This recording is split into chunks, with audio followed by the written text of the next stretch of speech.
My name is Elizabeth Mpofu, a small-scale farm, a woman farmer practicing agroecology. I am also the founding member of Zimbabwe Smallholder Organic Farmers Forum, which is also a member of La Via Campesina, a global peace and movement, which consists of about 180 small-scale farmer organizations, indigenous farmers, the landless people, and the majority of whom are the youth and young women across the globe, covering almost 86 countries. Right now we are at the agroecology school at Shashe, and here I am at Mpofu Center of Excellence.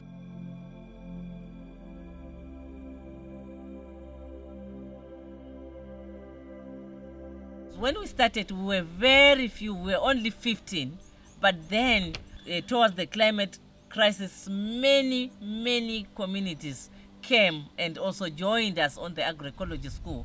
So we are talking of about 300 families when we are talking about the actual members. My name is Nelson Mudzingwa. I'm a smallholder farmer in the Shashe block of farms, where we have the Shashe agroecology school. I'm a member also to the central cluster that is part of the Zimbabwe Smallholder Organic Farmers Forum, where I act as national coordinator for the organization. In the Shashe agroecology school, we have 12 families who are occupying 184 hectares, and each family has got what we call a center of excellence.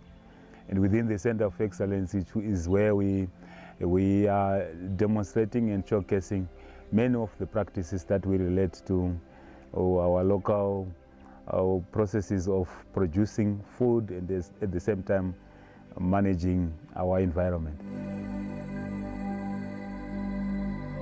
Food sovereignty, if I can just briefly explain about the difference of food sovereignty and food security. When we grew up, we were just hearing the issue of food security, which means we just need abundance of food, not necessarily taking consideration where it is produced, how it is produced. Now, with food sovereignty, this means you are in control of your own food production systems.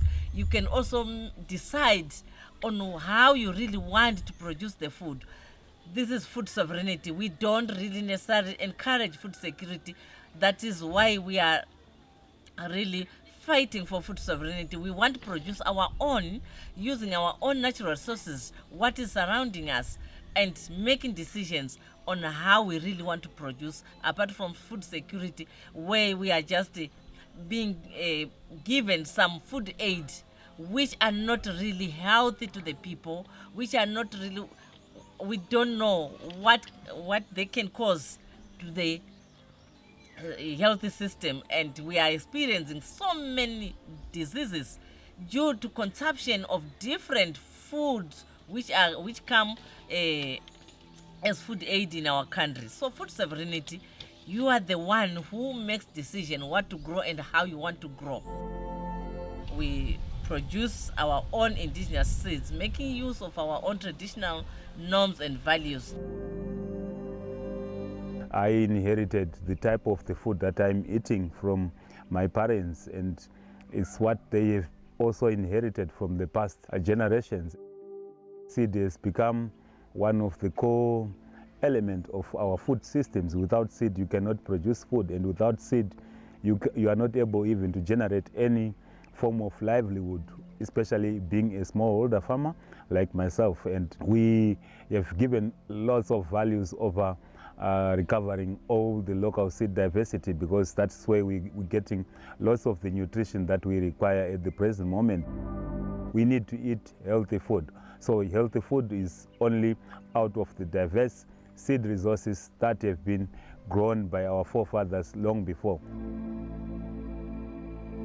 Over the years, we have been talking about endogenous agriculture, that is agriculture that we spawn from ourselves, where we celebrate agriculture as part of our life. Along the way, we also adopted the alternative to climate mitigation, which is what is termed agroecology, and which for us is almost like ourselves, and it is the art that we survive on. Like on our farm here, we have lots of different kind of designs that have been put into place to provide some services that we might require. This is our garden. In our garden, the most important emphasis that is here is on land design. Why land design? To help us capture all the runoff that might come along. Suppose it's raining into this garden. And the land design is what we call keyhole beds. The keyhole beds are most like locked like bricks and draining into the tree.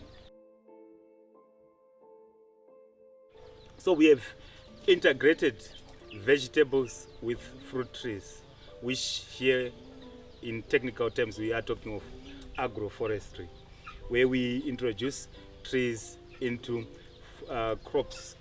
And the trees that are growing here are all citrus trees. We have nutches and we have oranges. We have almost like 42 trees growing here. The holes that we're doing are what we call micro basins. They are dug, given a shape so that they collect as much water as possible. For each hole, we are adding after a week 5 liters of water, and that 5 liters of water we expect it to keep our crop growing well, even during the time that we're entering of very high temperatures.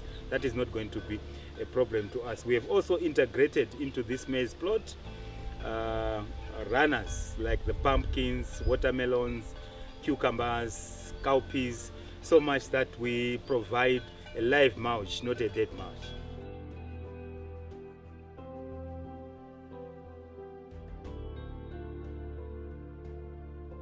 Here we have fish ponds. Fish ponds that have been designed using just local resources, the stones and plastic. What we have just bought here is just the polythene plastic, but we have stones, we have soil. The stones were just collected from the holes that were dug here, and the soil also. And we just put the polythene plastic so that we can contain the water. We bring back the whole discussion about agroecology on the value of water to the system, because without water you cannot do any other activity, and without water ourselves cannot function well, because we have many uses that we have to derive from water. When we going into the debate about climate change, we're not looking at very simple matters here. We're looking at us participating more on how to manage the water cycle, how to manage the nutrient cycle, how to manage the energy cycle, as well as managing succession, so that at least we have a balanced ecosystem. We believe it is a movement that is connecting different people in many different communities. They cannot survive in isolation. They would like to connect for them to be able to participate meaningfully and effectively in the politics about food systems, where there is that control that could be there to make us depend on what we don't believe could be the nutrition that we require. To us, agroecology is art. To us, agroecology is a tool that we use to mobilize others to feel that they should grow their own food, they should grow what they have to eat, they should develop their local economies, and to us, agroecology is a science.